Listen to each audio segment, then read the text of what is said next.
Hi everyone, it's Rachel and Anthony from Don't Crop Me Now, and today we're going to talk about taking cuttings of figs from an established fig tree. However, if you've not already subscribed to our channel, please hit the subscribe button. It only takes a second and it really helps us keep developing.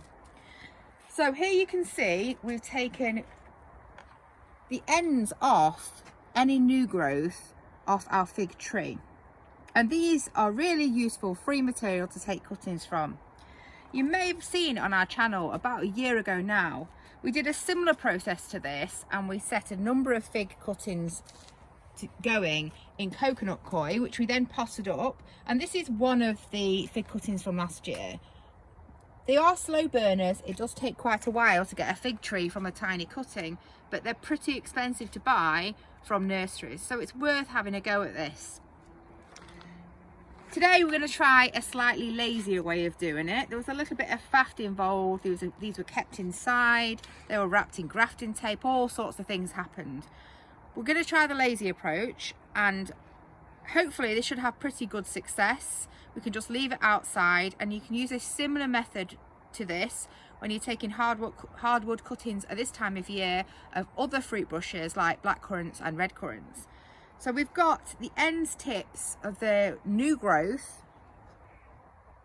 from the fig tree branches. So you can see we know that because we get this little point at the end.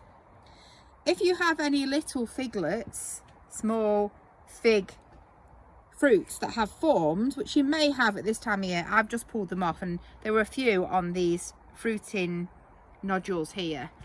So we've just ended up with that. So what I will do is I'm going to trim close to where we've got a leaf or a fruiting branch here. We're going to cut them off there. The reason you do that is that this bit may well die off anyway, so you just reduce your chance of that happening and it affecting the quality of the plant. So I'm going to snip those off with some secateurs, and then we're going to just push them into this compost. And this compost is one of the pots of compost where we removed one of our chili plants. So it's not new compost. It's a mixture of our homemade compost and bought compost that's been used for this growing season.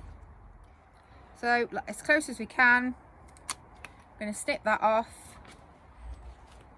And then we're going to push this, because this is nice soft compost anyway. I'm going to push that in a good probably 3 inches that went in. So repeat this again. I'm just checking that they're near to a nodule at the bottom.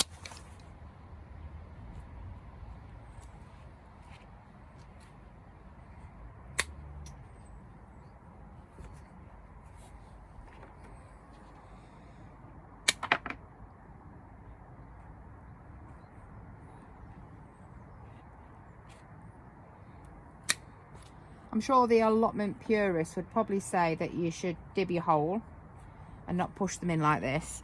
But these are sturdy, good branches, so I'm not really worried about that.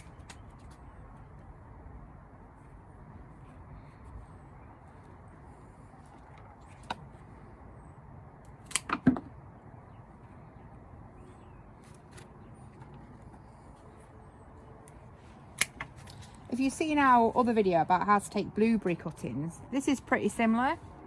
But what I'm not going to do is I'm not going to cover the top, because at the end of the day, it's not warm now.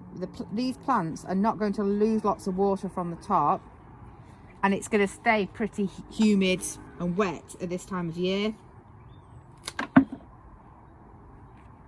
So I'm going to literally leave them like this.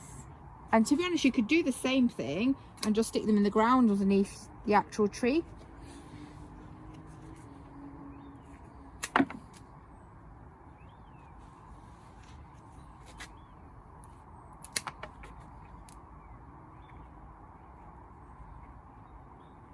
So you should find that in spring you start to see where you've got the leaf buds here, they'll start to form little leaves and start to grow.